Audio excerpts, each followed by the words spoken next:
your spirit, you are not going to get the satisfaction of achieving anything. Because Kundalini, which you see here, seated in the triangular bone, which we call as the sacrum, that means Greek knew about it. Greek knew about the sacrum bone. Otherwise they would not have called it a sacrum, means sacred. Even when I went to Athens, I was surprised that Athena, the word Atha, comes from Sanskrit, means primordial. And she had a snake-like thing in her hand with all the chakras. So the Greeks knew about it. And when I talked to them, they told me that it is a fact that Indians came much before Alexander. We had rapport with Indians much before Alexander. And they told us about the primordial mother and her three powers. It is very amazing how they knew all about it. And then it all got lost because of the extroversion moving out from reality. So this bone, sacrum bone, contains, or here resides the Kundalini in 3.5 coil. This is the power of our pure desire. The pure desire is the desire when it is manifested should give you full satisfaction. For example, some people seek it in power. They indulge in power, some seek it in possession, some seek it in other things. But all these seekings do not give them satisfaction. If they could give satisfaction, then there would have been no problem. Because once you buy a car, then you want to buy something else, and then you want to buy something else. You start moving from one to another, and as economics says that in particular a want is satiable, but not in general.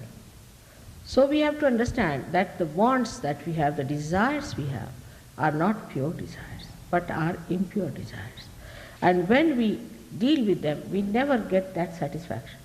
For example, somebody wants to do something. He does it, but he doesn't get any satisfaction out of it. The only way you can get satisfaction is that you become one with the divine. And this power of desire, which is a pure desire, is residing in each and everybody's triangular bone. But we are lost. We are seeking our pleasures, our joys into wrong things. We think that by doing this or by doing that, by buying this or becoming that, we'll be completely, fully satisfied, which we ultimately discover. In an evolutionary state, such people, when they discover that the joy is not in all these things, there is no happiness in this kind of thing.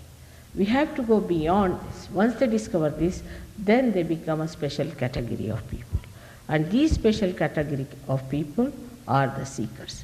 Of course, today I find so many seekers are lost.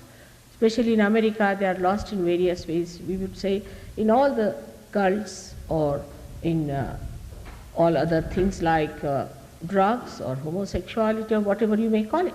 They are lost into these, into violence. Many are indulging into violence or doing all kinds of things which are not for their ascent but are degrading and will take them down, not to their seeking but to their hell. But it is happening today. You can see it very clearly. It is happening because human beings do not understand that human awareness is a transitory phase. We have to go beyond it. And that beyond stage, the stage we have to reach, is the stage of yourself. To begin with, you have to become, first of all, self-realized, meaning you are to be born again. And to be born again, you have to allow the Kundalini to work it out. So, what do we do? As people said, I told you yesterday, it is effortless, it is without any money. It just happens spontaneously. Now it happens that an enlightened light can enlighten another light in the same way.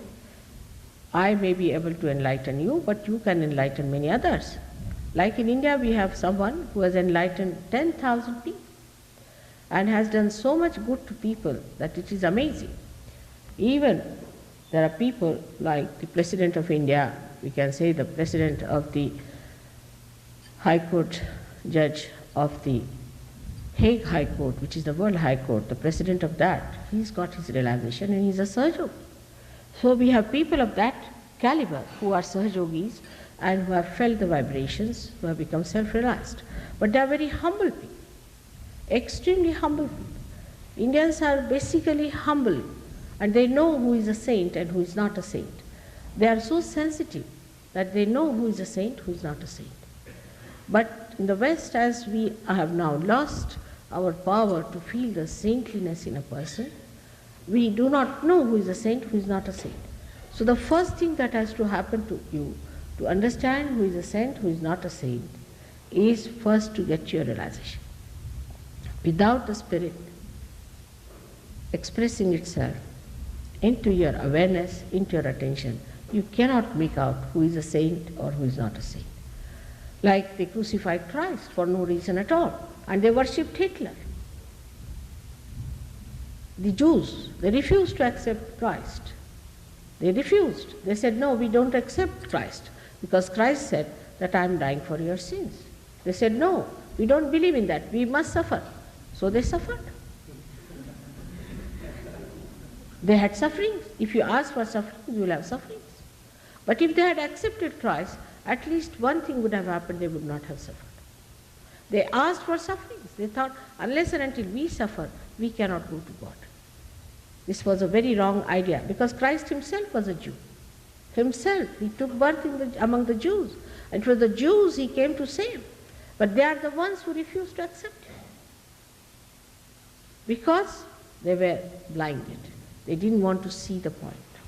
In the same way, it has happened in every century. Any time any incarnation came, people did not want to accept. Not in India. I would say Indians are much more sensitive to spirituality because they are not so much interested. They understand, because we have been for ages seeking and seeking from traditionally, so we know what this seeking is, what it means. For me, it's not difficult to talk to them about Kundalini. There I start on a different level altogether, because they know everything, whatever I'm talking, they know already what it is. Maybe not in the cities where the people are westernized, but they know.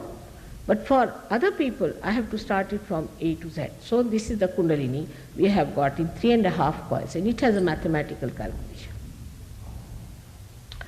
Now, it's only Indians and the Buddhists, from Indians, I would say, believed in the non-being.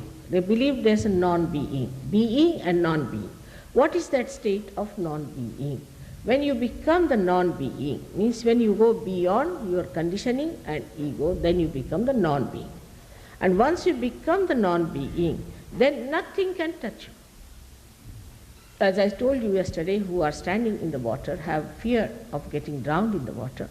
But if you go to the boat, then you start seeing that the water is down below, it is not going to touch you.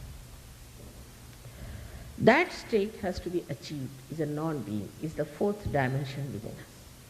This is called also in Sanskrit as Turiya Dasha. Now you might say, why in India these people discovered all that? See now, the reason is India is a very ancient country. And there we didn't have these problems that you had to face when you came to America. You had to face the nature to begin with. Our nature is very kind. We can live under a tree, eat the fruits of the forest, and can enjoy ourselves.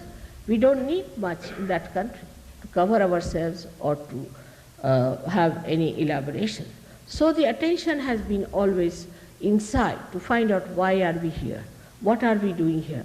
Are we wasting our life? Are we doing any harm to ourselves or to others?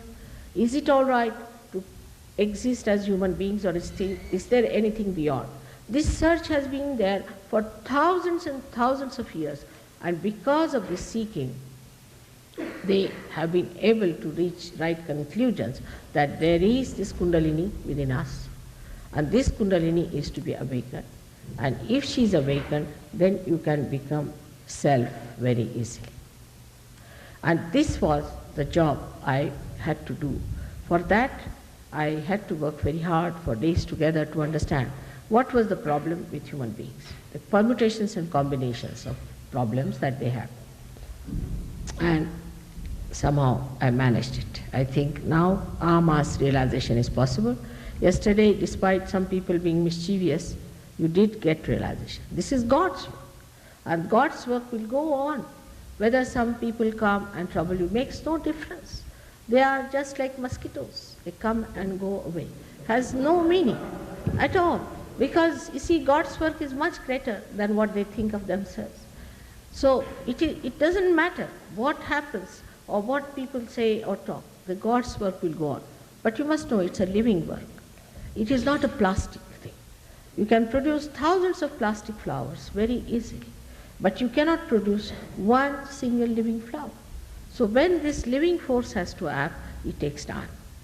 And it will take time, gradually it will grow, and you will be surprised that gradually it grows so beautifully that suddenly you find lots of people coming up and becoming. Because in Sahaja Yoga, what you become is important. It's the actualization. It is not some certificate or some organization that you belong to some organization or there is some certificate. But it is what you become. Your becoming is important. If you cannot become something, then you are no good in Sahaja Yoga. Many people who come to us, we find they improve a lot and they become very great also. But some people do not. They just waste it. Energy is all wasted. Whatever you may try, they do not. Sometimes they are so conditioned that we cannot improve them. There we feel helpless about them because they do not want to cooperate also. And also they have many pressures on them. But 90% people go up very well and they manifest whatever they have achieved.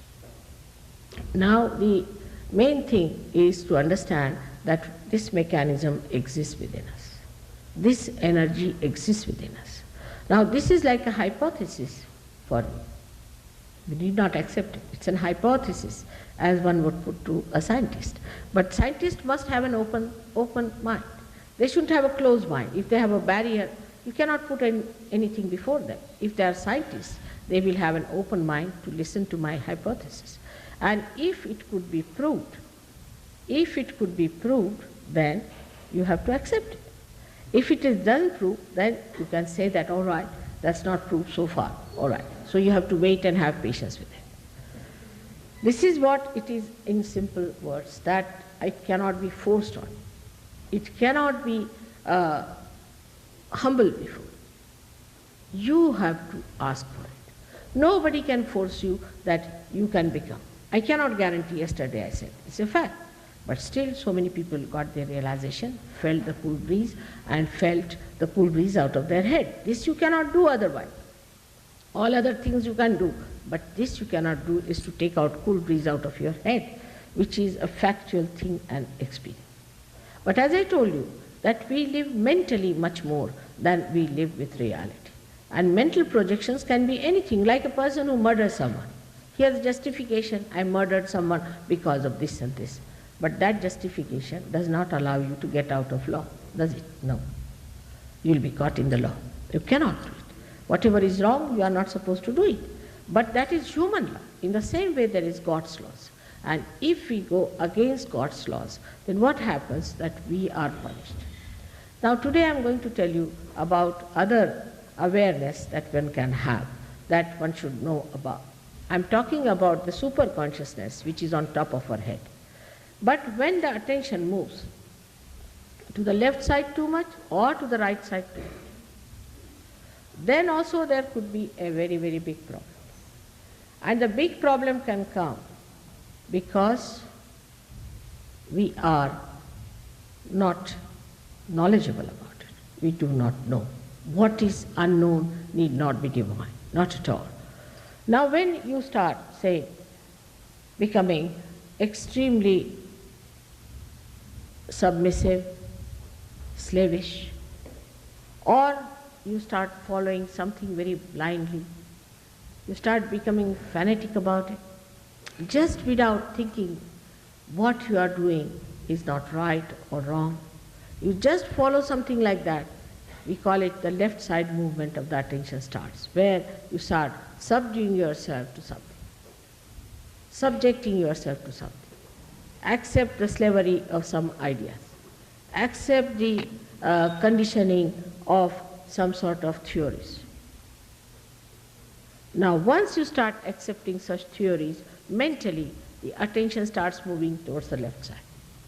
And also some people have a capacity to possess you like that. They can possess you and can do like that, that you lose all your freedom and you become that kind of a person. Then at that time, what happens? That you start moving from your conscious mind to the subconscious mind and then to the collective subconscious. If you move to the collective subconscious, then what happens to you? If you move to the collective subconscious, then a person becomes possessed. This possession comes to you through what we call the protein 52 or protein 58 in medical terminology. They say that if a person is vulnerable to cancer, it is triggered by the presence or entrance of protein 52 or protein 58. These are the names the doctors are given, which trigger the disease. And once that happens, then a person cannot get out of cancer, because then the triggering starts and he starts getting from bad to worse. This 52 and 58, where do you find it? According to doctors, you find 52 and 58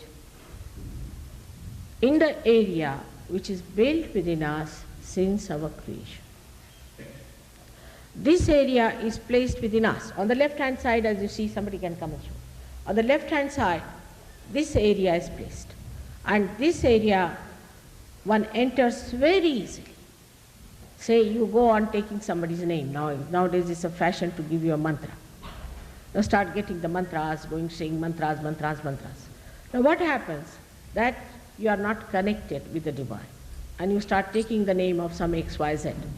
So you are not connected, and you are just pressing hard your mind to get connected, but it cannot, because the Kundalini has not arisen. So you move to the left side, and there you get caught up. And that's why you know in the cult people are so much mesmerized. In every cult people get mesmerized because they move to the left for the domination of these gurus and things, because they want to make money out of them, and then they cannot think of anything else. They just think this is the right thing. I was amazed at some of the cults. The gurus don't know even Sanskrit language.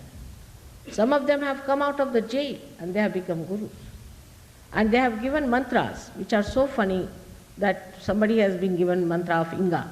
There's no word like Inga except for this word in a colloquial way is called Inga, when a spider or something, we can say a scorpion, has got the sting, that is called as Inga. And this scorpion, when this scorpion hits it to a person, is called as the Inga, means that biting.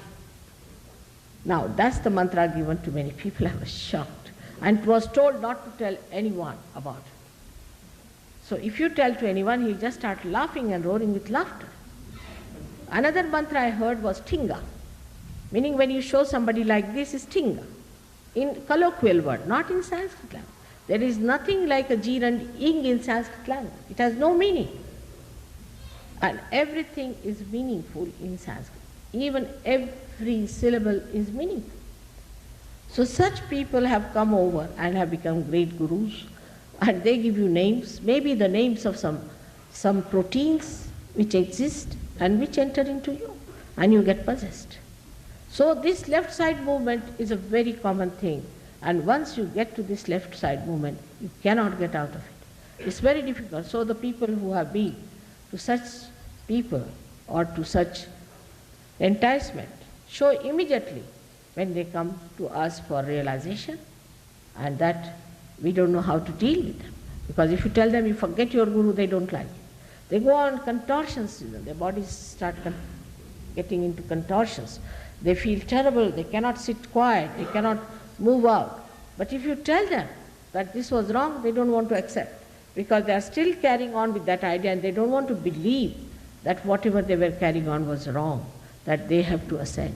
Even when they ascend, they take time. This is one very big problem we face. But as a result of the left side movement, you get most of the incurable diseases. For example, your AIDS disease that has come is because of the combination of the left side Muladhara center and heart. That's the one. Of course, it has to have Swadhisthana with it, left Swadhisthana is due to that. If somebody could cure these three centers of that person can be cured. Sclerosis comes from the same.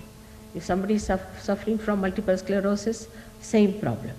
It comes Muladhara chakra, void, and also sometimes the right heart, sclerosis. Most of the muscular troubles go like that. Then we have got cancer. Cancer could be due to any chakra which is on the left hand side. Must be the combination of two chakras on the left hand side, depending on where the trouble is. But when the cancer trouble comes into the center, then it starts ascending, then it starts moving, and you get galloping cancer. You can start going from one to another end, and it can finish off a person. That's how you can just be finished with the galloping cancer. Now, when somebody is vulnerable, like I would say a person who is a very, very active person, who is very much under shock all the time, is very, very active and hectic. Supposing he is getting up in the morning, reading newspaper, and getting up into his bath, and then getting ready somehow or other, and getting into his car, and then going out, and in a very hectic manner he lives under shock because he's reading horrible news, then he's seeing a big jam on the street, all these things are happening. He's so full of anxieties. Such a person is vulnerable to another thing called blood cancer. But for that also, the left navi, this center, is attacked. If left navi is attacked under these circumstances, such a person can get blood cancer. Supposing a mother is like that, she's a very hectic person and she's trying to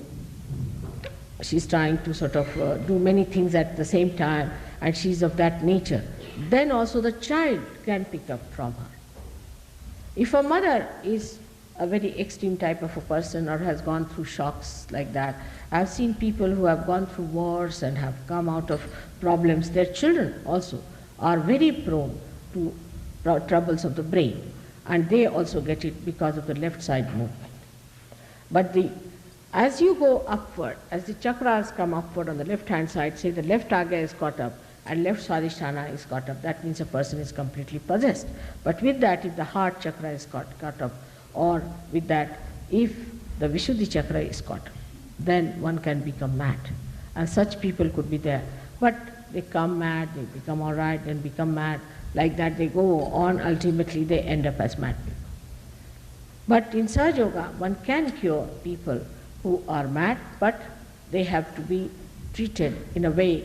Normally we do not take up any person who is a mad person in our group, because it's very difficult to cure them and better them. But if they want to work it out on themselves, we say, all right, work it out this way, try if you can be all right.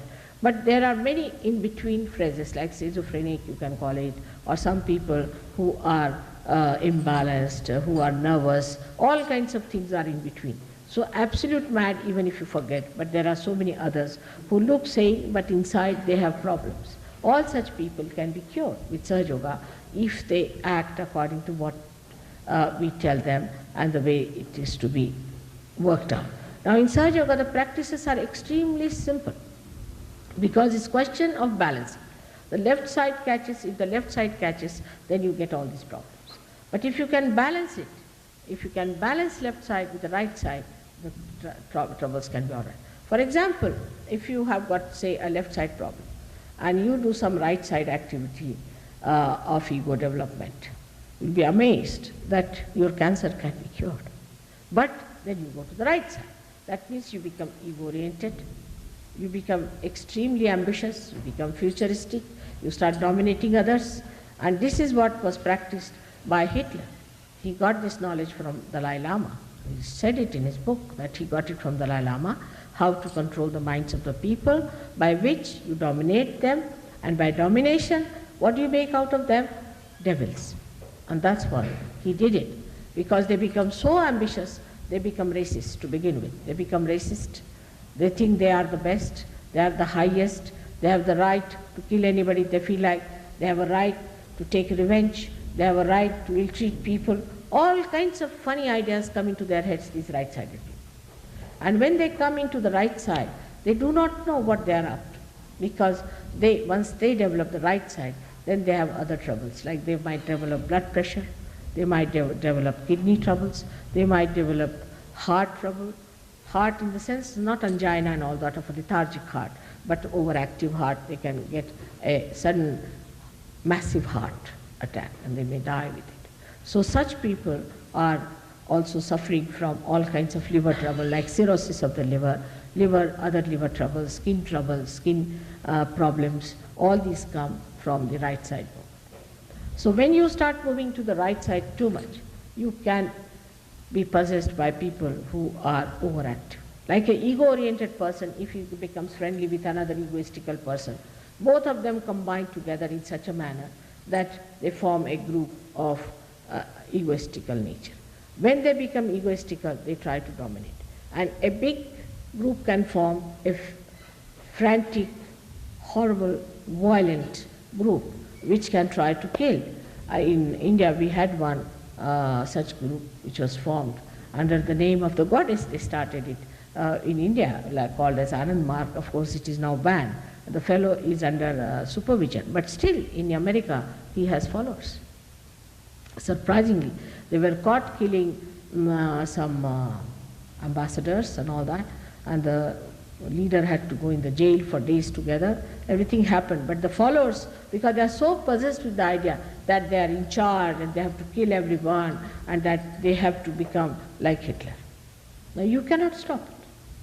It's very difficult, but you can. If you can raise their kundalini, then they will understand this is not reality.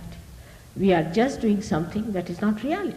It is not for our beneficiary or not neither for anybody else. It is such a dangerous thing we are doing to ourselves. It's not at all benevolent to ourselves or to anybody else.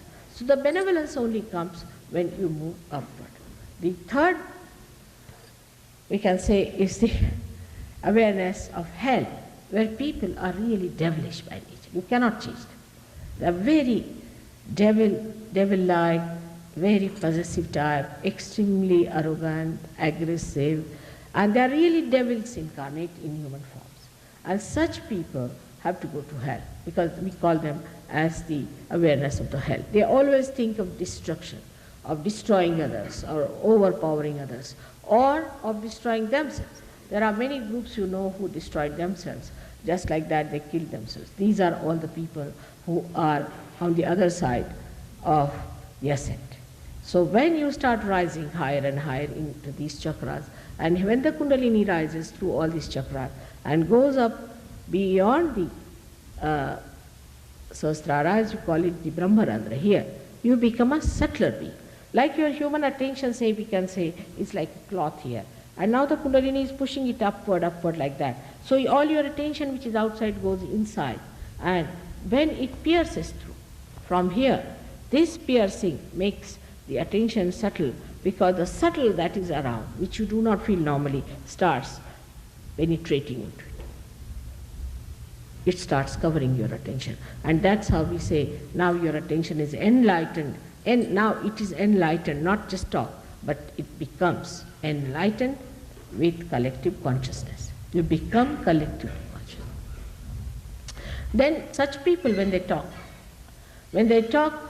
they have such a personality, such a knowledge. They become knowledge. They have no problems. They become knowledge because they become the absolute. But it is for you to decide, what are you seeking in life? What do you want in life? What is your life worth? If you want to cheapen your life, waste it for something very cheap and ordinary, useless. then you can go ahead with it.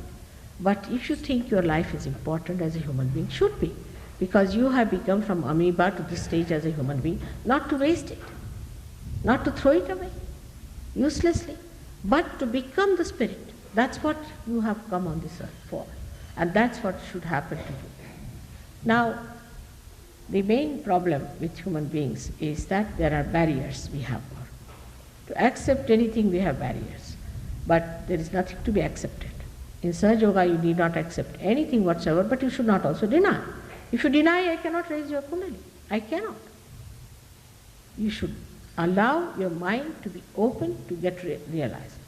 Because one reason is there why you have to do that more, because you do not know about kundalini. People told me they don't know even what self-realization is. Imagine, in India, when my grandchild was born, we had our astrologer in my husband's place, about 2,000 miles away from where the child was born. He sent a telegram saying that this child has found her guru, Sadguru in the household. It was such a great thing to find a Sadguru who will give realization to the child. To us it is the most important thing. In a horoscope, the first thing they'll ask, shall we get self-realization in this lifetime or not? Then they say, all right, this lifetime you might.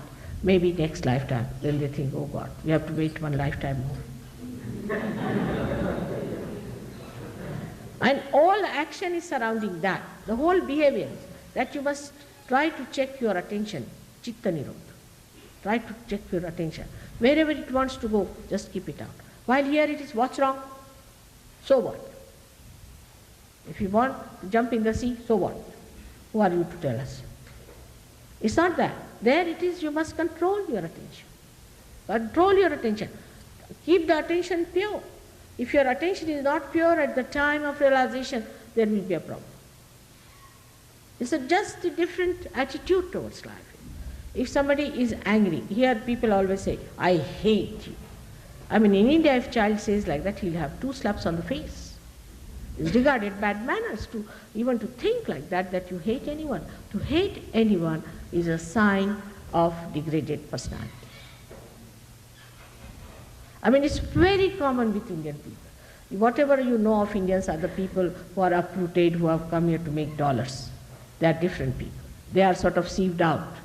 But the people who are in India, now we have here at least 20% people who have been to India. You can ask them. To them, generosity is a quality. Righteousness is a quality. Purity is a quality. Quietude is a quality. Peaceful nature is a quality. They do not boast of their angers and they do not boast of their hatred at all. I mean, it is never, never, never done. Even if somebody hates, he will not say that, I hate you. And it took some time for me to even to say this sentence to people, that this is something prohibited. Because your tongue gets spoiled. If your tongue is spoiled and impure, then whatever you say becomes untrue. Your tongue must be pure. You should not say something which is not true. In the sense, true doesn't mean that supposing somebody is a person who to your mind is not a good person. You shouldn't say that. Need not say that you are not a good person, you just keep quiet, let him discover. Because if he is bad, he'll suffer himself. This is a common attitude. I'm not talking for Indians, but I must say for spiritual life, one has to learn from them. Some of them who were thugs must have come here to loot you. That's a different point. I'm sorry for that. I'm sorry. But I also blame you for your naiveness. I came much before that. But I said you are not to pay to anyone any money. Nobody listened to me. They didn't like me at all when I said that. So you had to suffer. I know it was wrong, but it happened. Now at least people should realize that purity can only be achieved through self-realization. Innocence can be awakened within you on the first chakra. On the first chakra, you develop innocence. In the second chakra, you develop creativity. I've known people who never used to sing, have started singing very well, who never used to create anything have started creating beautiful paintings. They have become great painters now, very well-known painters. Musicians, those who were never doing architecture have become great architects, and who have not never done any interior decoration have achieved a lot. So, to say that we are very creative, one must know that you have limited energy. And for that you have to be connected to the main, so that all the time the energy is flowing into you.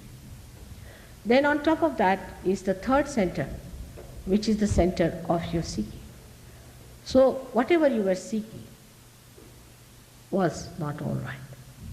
But you do get your material well-being, no doubt. You do get your material well-being, but up to a point where you feel absolutely satisfied about it, you don't need anything anymore. You also get a great blessing of dignity and divinity. You get a proper understanding of your being. You become like a king. For a king, what we call the emperor, he doesn't need it. For example, as you know, I'm born of a very rich family, and it's a royal family, and my husband also is a very rich man. It's all right. And we live in a very great comfort, no doubt. But I can sleep anywhere. I can sleep on the street, I can live anywhere. I'm not bothered where I live, what I do, how I move. I have no problem. Because if you are the emperor, you don't ask for anything, do you? If you get the food, all right. If you don't get, all right. If you like some food or don't like food, somebody says, I don't know what I ate in the morning, I don't know what I'm going to eat now. I don't know if I had my lunch or not. If I've had, all right, otherwise you can do what you like. It's that simple. Your body becomes your slave. You can lie down anywhere you feel like, you can do any amount of traveling, you can do 1,001 things. You become so dynamic. That happens when your Lakshmi Tattva is arisen. There are 4 Lakshmi Tattvas within us. The first is the Lakshmi Tattva, where you become a person very dignified and endowed with material comforts. But comfort which kills you is not there. Comfort means you are materially no more bothered. You get jobs. In London we have so many jobless people. But in Sahaja Yoga, all those who are there, all of them have got jobs. All of them. It's difficult to find one person who hasn't got the job. Moreover, it is compulsory in Sahaja Yoga that those who stay in the ashram must have some jobs. We have tried to allow some people to come without that, but we had very bad experiences of such people. So all those who are living on dole or some sort of a thing, we don't allow them to come in the ashram. And you'll be surprised that as soon as they join Sahaja Yoga, they get jobs. And they get better and better jobs. Because Krishna has said, Yoga Kshema Vahamyaham. When you get your yoga, your well-being will be looked after. He didn't say Kshema Yoga. He didn't say, I look after your well-being and then you go to yoga. No, first yoga. Yoga Kshema Vahamyaham. First you get the yoga and then the Kshema will work. That's what happens to you on the Nabhi Chakra, which is very important. But Rajalakshmi, that is, you become like a king, that you become Graha Lakshmi or Grahastha, means you become a householder. You become a good wife and a good husband. You develop proper feelings for each other and you develop proper feelings for your children. You improve your societies through that essence, if it is born in you, that you understand the importance of a good family life. And that automatically happens. You don't have to tell anybody. Just those people who hated each other after coming to Sahaja Yoga have started loving each other, understanding and enjoying each other. And married life in Sahaja Yoga is tremendous.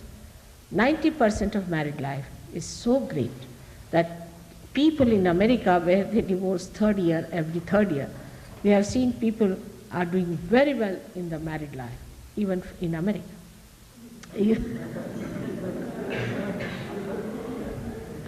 Even here, you see this mental projection, the wife is no good and husband no good, all vanishes. You become the spirit. You start enjoying the deeper significance of marriage. Then comes the fourth side of the Lakshmi Tattva, is the ascending side. The people who have got more money are fed up and now want to have something beyond.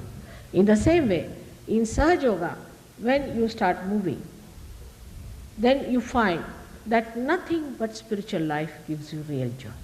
So you just don't care for anything else but the spiritual life. And what is the spiritual life of Sahaja Yoga is that you become the light and you give light to others. Selflessly. There is no selfish motive in it. Just because you are the light, you become the light. You don't see the light, you become the light and you give light to others. And just do it selflessly, without charging any money, without asking for anything. You just start giving what you have got, spontaneously, without paying for it. You just do it in a way that is a saintly way. Saints always spend their own money, always have spent their own money to give joy to others. They have never taken money from anyone. I mean, I have not heard of any saint who has built up big palaces and big places and big organizations. Never. That's not a sign of a saint. A saint just emits compassion. And this compassion doesn't speak, it is silent. This compassion acts. It doesn't speak, it acts. When it acts, it works out wonders. That's what you know when Christ was touched by some lady. He said, some energy has flown through me. That is what it is. That the energy starts flowing through you and you do not do anything. It just happens automatically. Without doing anything, you achieve it. So for today, I think I have come up to the Nabhi chakra. Tomorrow I'll tell you about other chakras in better elaborate way, that you will understand what is the essence of these chakras, that what becomes of you. They have described to you the chakras, but why these chakras? What do they mean? These are the different evolutionary milestones within us which have been crossed, and the last one is this one which you have to cross now, that's all. So you are just ready for it. You are made for this. God has made you for this. Its best is that you get to it.